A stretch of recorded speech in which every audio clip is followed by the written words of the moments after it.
हमारे आज के कार्यक्रम के अध्यक्ष हैं दिल्ली विश्वविद्यालय के माननीय कुलपति प्रोफेसर योगेश सिंह जी। अक्टूबर 2021 में यह पद ग्रहण करने से पूर्व आप अनेक पद पर प्रशासनिक दायित्व का निर्वहन कर चुके हैं। कुशल नेतृत्व, आशावादी दृष्टिकोण व उत्तम सामाजिक सोच के साथ एक उत्कृष्ट शिक्षाविद। मैं अध्यक्षीय भाषण हेतु आपसे अनुरोध करती हूँ। गुड मॉर्निंग, नमस्ते। आदरणीय इंद्रेश कुमार जी, वरिष्ठ सदस्य राष्ट्रीय कार्यकारिणी, राष्ट्रीय स्वयंसेवक संघ और संरक्षक मुस्लिम राष्ट्रीय मंच, professor Balram Pani, dean of colleges, professor Shri Prakash, director south campus, doctor Vikas Gupta, registrar, professor Neera Agnimitra, professor and convener centenary celebrations, professor Ajay, professor Ritu Sapra, deans, heads, directors, principals, invited guests, faculty members and my dear friends. Good morning again. आज का topic बड़ा interesting है। भारत 2047 में role of commerce and business. एक मन में ना बहुत सारे प्रश्न आते हैं जब सोचते हैं कि 2047 में भारत कैसा होगा। प्रधानमंत्री ने संकल्प लिया है कि 2047 में भारत विकसित राष्ट्र होगा और उन्होंने ये संकल्प हम सबके भरोसे पे लिया है। अगर हम सब लोग उसकी दिशा में काम करेंगे, नए नए तरीके सोचेंगे उसको विकसित राष्ट्र बनाने के, तो निश्चित रूप से होगा। और अभी dean faculty of commerce professor Ajay बोल रहे थे कि माइंडलेस ग्रोथ नहीं होनी चाहिए। थोड़ा डर के बोल रहा हूँ कि कॉमर्स वालों को ये ना बोले थोड़े दिन क्योंकि ये बोलने के लिए तो और बहुत सारे लोग पढ़े हैं। उसके लिए तो प्रोफेसर नीरा अग्निमित्रा जी का डिपार्टमेंट में सोशल वेलफेयर वाले पढ़े हैं और बहुत सारे लोग पढ़े हैं इसके लिए बोलने के लिए। तो कि जो है माइंडलेस ग्रोथ ना हो, क्लाइमेट चेंज हो गया, काफी कुछ हो गया, बिल्कुल सही बात है। पर कॉमर्स वाले थोड़ा 25 साल ना बोले, ऐसे मेरी रिक्वेस्ट है। आप तो बोलिए कि ग्रोथ हो, कैसे भी हो,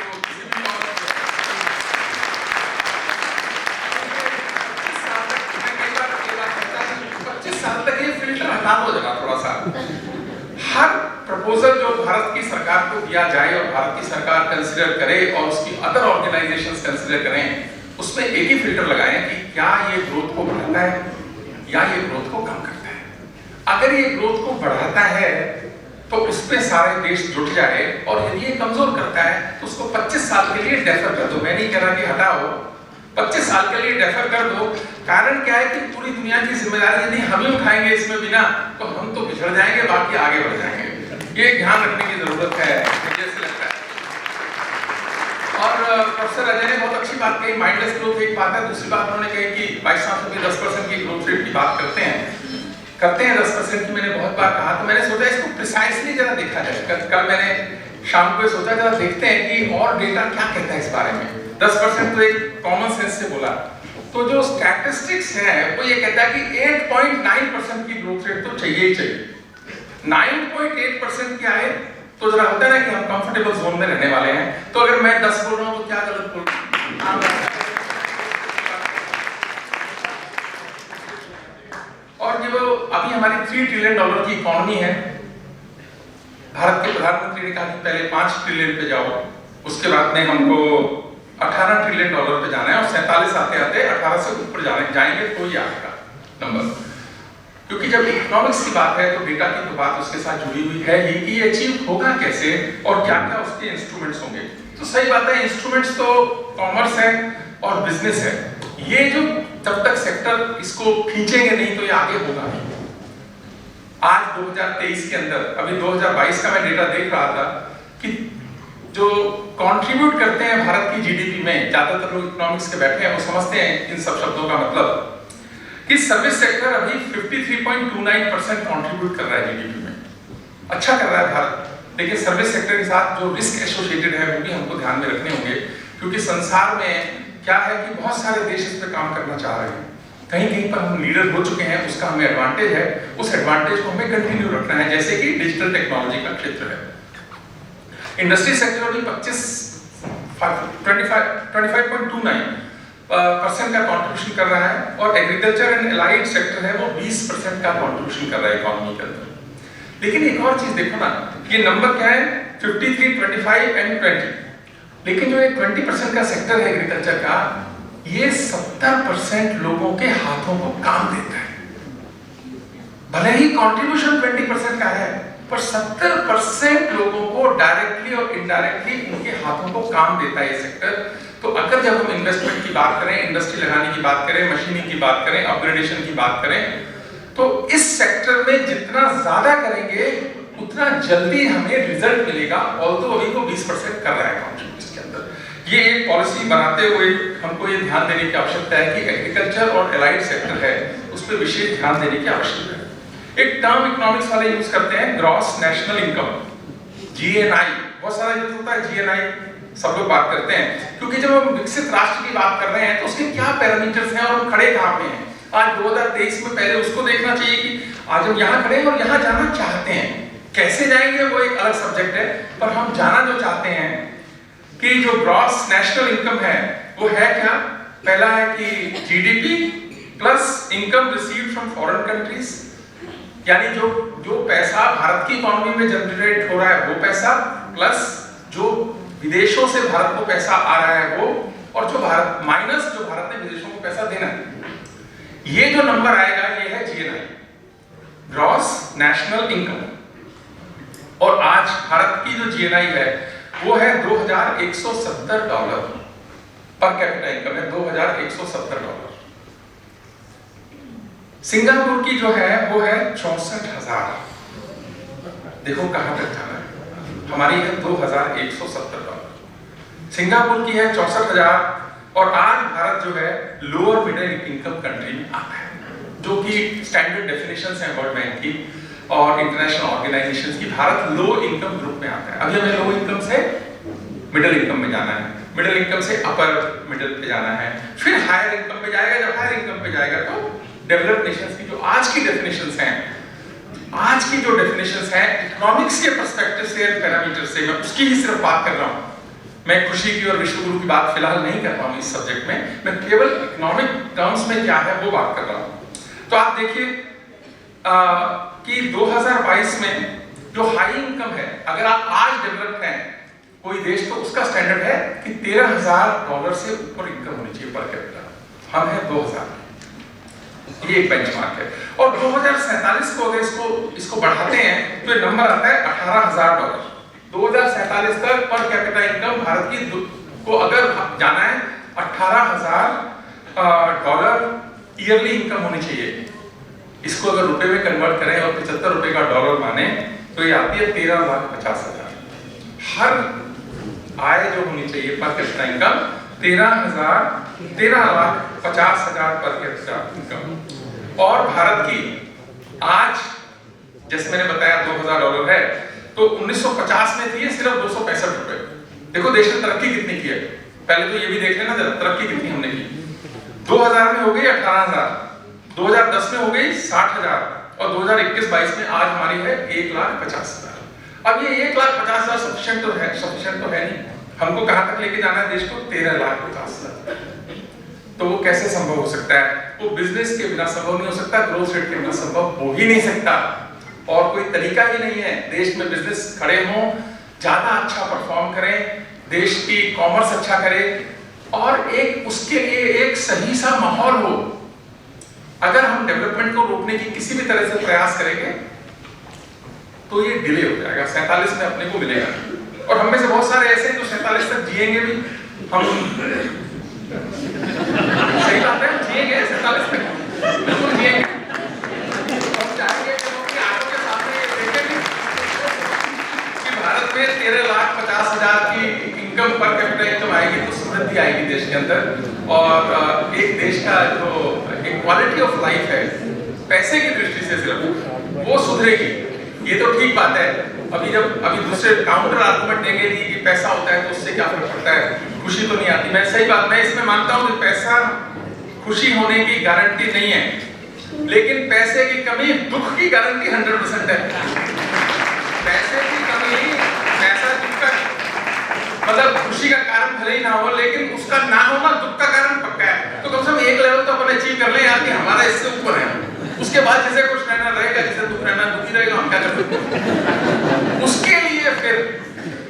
उसके लिए फिर हमारे पास बहुत अच्छे लोग हैं, कथाकार भी हैं, तरीके भी बताएंगे खुश रहने के। लेकिन पहले हम चाहते हैं कि एक लेवल अचीव करेंगे, लेवल 2 पे हम उस पर भी बात करेंगे। ये एक बहुत बड़ी बात है कि जब हम कॉमर्स डिपार्टमेंट इस तरह की कॉन्फ्रेंस को और लेक्चर सीरीज को ऑर्गेनाइज करने की सोचता है तो उसको की ग्रोथ रेट को करें कैसे। क्योंकि देखिए ब्रिक्सस, आज ये बिल्डिंग ब्रिक्सस ने बनाई, हम सराहते भी हैं उनको, बहुत अच्छी बात है, लेकिन उन्होंने हमारी इकोनॉमी का सत्यानाश किया। ध्यान रखिएगा, ब्रिटिशर्स ने हमारी इकोनॉमी का जितना सत्यानाश किया उतना शायद किसी ने नहीं किया, क्योंकि उनका जो था तरीका सही था, पर उसमें से वो पैसा निकालना चाहते थे उस इकोनॉमी से, उन्होंने निकाला भी। 1900 से 1950 तक भारत का ग्रोथ रेट 0 था। हम 9% की बात कर रहे हैं। 1900 से 50 साल तक देश का ग्रोथ रेट 0% था। 1950 से 80 तक 3.5% था। 1980 से 2002 तक 5 से 7% था। 2003 से 8 तक 8 से 9% था। 9 से 14 तक 7.2% था। और 14 वाले आंकड़े में दे नहीं रहा हूँ, कारण क्या, थोड़ा तो कोविड आ गया, थोड़ा और भी सारा हुआ, लेकिन इससे बेटर है वो आंकड़े भी, इससे बेटर है वो आंकड़े, क्योंकि अभी क्या है कि उसके रिजल्ट बहुत आएंगे। तो जो एवरेज ग्रोथ रेट निकलती है आफ्टर इंडिपेंडेंस से लेके, वो हमारी है 5.81%। और हम जाना कहाँ चाहते हैं, हम जाना चाहते हैं कम से कम 8.9। अच्छा रहेगा कि 10% के लिए हम ग्रोथ रेट ला पाते हैं देश के अंदर। वो कैसे आएगी, वो आप लोग सोचिए, आप पढ़े लिखे समझदार लोग हैं, अपना कोई इंस्ट्रूमेंट डिजाइन कीजिए, अपने लिए भी कीजिए और देश के लिए भी कीजिए। तो लेकिन मैं क्यों, जब प्रधानमंत्री ने संकल्प किया तो मैं आशान्वित क्यों इस बात के लिए कि ये बात हवा में क्यों नहीं है। एक होता है ना कि ऐसी बात बोल दी, ऐसी बात नहीं है। एनुअल ग्रोथ रेट गुजरात की 2001 से 14 तक, एनुअल ग्रोथ रेट गुजरात राज्य की 2001 से 14 तक 9.8% थी। तो गुजरात में 9.8%, अगर वो रेप्लिकेट हो जाए किसी तरह से तो हम ये अचीव कर सकते हैं। ये अलग बात है कि इतना सरल नहीं है उसको रेप्लिकेट करना। अमूल गुजरात में सक्सेसफुल होता है, मेरे यूपी और बिहार में नहीं सक्सेसफुल होता। अमूल गुजरात में सक्सेसफुल होता है, हरियाणा और पंजाब में नहीं होता सक्सेसफुल। मन बनाने की जरूरत है ग्रोथ का, वो भी एक सोचने की बात है। और दूसरी बात, एग्रीकल्चर ग्रोथ रेट गुजरात की 2001 से 14 तक की 9.2%, unheard in the Indian history. और हमारी अभी एग्रीकल्चर सेक्टर की ग्रोथ रेट बहुत कम है नेशनल, यानी हमको उसमें इन्वेस्टमेंट भी करनी पड़ेगी, आगे काम भी करने पड़ेंगे। सबल हाथ हैं और वो कर चुके हैं। सिर्फ जिस चीज को एक्सपेरिमेंट को हम बढ़ाते हैं तो उसके रिजल्ट कई बार डिले भी होते हैं। शायद ये नंबर सभी हमें उतने सपोर्टिव नहीं लग रहे, पर मुझे ऐसा लगता है कि आने वाले कुछ सालों में बहुत नंबर सपोर्टिव होंगे।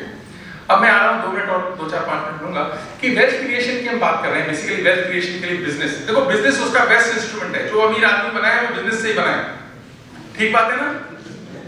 कोई भी आदमी अमीर बनाए तो बिजनेस से ही बनाए, और तो कोई तरीका नहीं अमीर बनने का। और क्या तरीका हो सकता है अमीर बनने का, आप एफडी में पैसा रखते हैं, बहुत सारे लोग, उसकी वैल्यू हर साल कम हो जाती है, क्योंकि एफडी आपको 4-5% का रिटर्न दे रही है, इन्फ्लेशन चलता है 7 से 8%, और उसके बाद सरकार उस पर इंटरेस्ट भी लगा देती है, तो आपके हाथ में उसकी वैल्यू कम आती है। तो वो तो कोई इंस्ट्रूमेंट बहुत बढ़िया इंस्ट्रूमेंट है नहीं। दूसरा कौन सा इंस्ट्रूमेंट है, म्यूचुअल फंड, जिसको बहुत ग्लोरीफाई करते हैं लोग।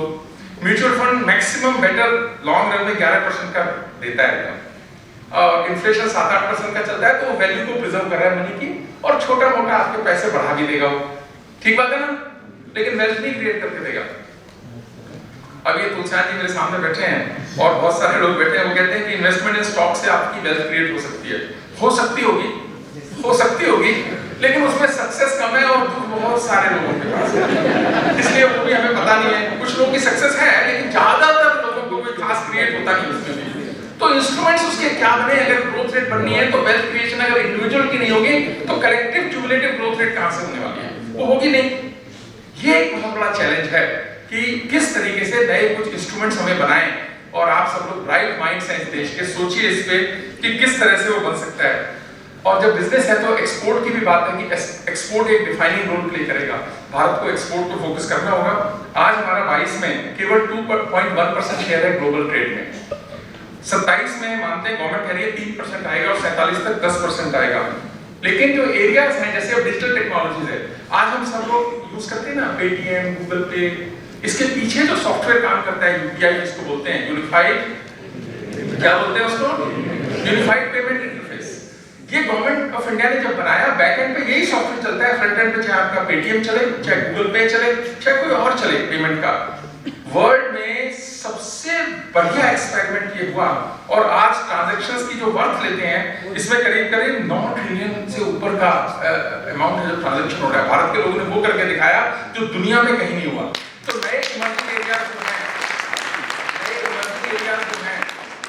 नए इमर्जिंग एरियाज जो हैं, उसमें भारत को फोकस करना पड़ेगा, और डिजिटल एरिया, आईटी एरिया एक एरिया है जहां हम कर भी रहे हैं।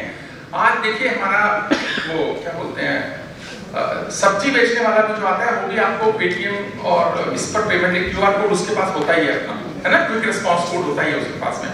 कल को हो सकता है भिखारी को भी बोलने लग जाए, बैगर भी बोलेगा सर पैसे की जरूरत नहीं है, मेरे को इससे आप कर दो, है। वो दिन सबसे सुखद दिन होगा देश का, वो सबसे सुखद दिन होगा इस देश का, जब वो भी कहेगा कि सर कोई बात नहीं, पैसे नहीं है ना, आप मेरे को जरा ये मेरा क्यूआर कोड लगा हुआ है, आप इसमें डाल दीजिए पैसे। ये देश इस तरफ बढ़ रहा है, तो इन्वेस्टमेंट में, मशीनिंग में, एग्रीकल्चर सेक्टर में करने की बहुत जरूरत है। और दूसरी बात ये है कि जो नंबर्स मैंने इतने सारे बताए, क्वालिटी नंबर्स में नहीं है, क्वालिटी लोगों में होती है। नंबर्स तो उसका मैनिफेस्टेशन है उस क्वालिटी का। तो इस कारण से मुझे ऐसे लगता है कि क्वालिटी पे काम करना है लोगों की, अपने देश के लोगों को प्रोफेशनल बनाना है, उनको ज्यादा सबल बनाना है, उनको ज्यादा सहज बनाना है, उस पे काम करना है। तो इसी कारण से शायद राष्ट्रीय शिक्षा नीति का जो फ्रेमवर्क आया है, अगर हम उसको ठीक से इंप्लीमेंट करते हैं, क्योंकि वो फ्रेमवर्क तो ठीक बना है, अब ये इंप्लीमेंटेशन के इश्यूज हैं, अगर हम उसको ठीक से इंप्लीमेंट करते हैं तो शायद हम अपने देश के बच्चों को ज्यादा सबल बना सकेंगे, ज्यादा तैयार कर सकेंगे, ज्यादा मजबूत बना सकेंगे, जिससे कि वो इस तरह के काम करें। उनको पार्टिसिपेट करना है, अगर 25 साल करना है, तो आज जो बच्चे पढ़ रहे हैं यूनिवर्सिटीज में, इन्होंने ही पार्टिसिपेट करना है मैक्सिमम उसमें, और उनका जो कंट्रीब्यूशन होगा, जैसी उनकी ट्रेनिंग होगी वैसा उनका कंट्रीब्यूशन होगा। इसी कारण से राष्ट्रीय शिक्षा नीति का एक महत्व है, और हम सबको इसमें काम करना चाहिए, बिना सोचे समझे कि इसके क्या फायदे नुकसान है, हम अच्छे के लिए काम करें। 47 के बाद कोई रिव्यू कमेटी, कोई प्रोफेसर बनाएगा, वो देखेगा कि क्या अच्छा किया था क्या नहीं। अभी रिव्यू ना करें, केवल काम करें 25 साल, कंट्रीब्यूट करें 25 साल, मेरा ऐसा मानना है। क्योंकि इनोवेशन, ओरिजिनलिटी, क्रिएटिविटी जो है, वो अगर हम फोकस करेंगे इस शिक्षा के अंदर, तो हम कुछ अच्छा नया विश्व को दे भी पाएंगे, जो बहुत आवश्यक है। आइंस्टाइन ने एक बार इंग्लैंड के बारे में कहा था कि England is a country of shopkeepers. England is a country of shopkeepers, यहाँ ना इनोवेशन है, ना क्रिएटिविटी है, ना कुछ है। और हम भारत को बनाना चाहते हैं कंट्री ऑफ यूनिकॉर्न्स। अभी 105 हैं, 105 या 106 हैं, तो ये जो यूनिकॉर्न्स का देश बनेगा तो बहुत अच्छा होगा। इसीलिए फाइनेंशियल जो सिस्टम है, देश का बिजनेस है, उसके प्रति अच्छा भाव भी रखो। पहले याद है 70-80 की पिक्चर आती थी, जो बिजनेस कर रहा है उसको खराब ही दिखाते थे, उसके रोल भी कौन करता था आप जानते हैं, नाम तो मैं क्या लिखता हूँ, है ना, कौन कौन रोल करते थे, वो दूसरी तरह का ही रोल दिखाते थे उनका। पर ना इस मानसिकता से बाहर आने की जरूरत है। हम एक अच्छा बिजनेस के लिए माहौल तैयार करें। 25 साल करेंगे, 47 के बाद के लोग रिव्यू करेंगे। जो बच्चे आज बैठे हैं, जब आप बेटा बड़ी बड़ी पोजीशंस पे होगे, तब आप रिव्यू करना 47 के बाद कि क्या हुआ इसका। लेकिन आज हम अच्छा माहौल रखें, अच्छा करेंगे, आगे बहुत अच्छा होगा। देश हमसे यही आशा रखता है। और इस लेक्चर सीरीज के माध्यम से हम कोई एक माहौल बनाने में भी मदद करें और नए इंस्ट्रूमेंट्स भी खोजें, ये दिल्ली विश्वविद्यालय से भी देश अपेक्षा रखता है। मैं मानता हूँ कि हम सब मिलकर इस दिशा में काम करेंगे और कुछ हमारे देश के लिए अच्छा होगा। आपने बुलाया उसके लिए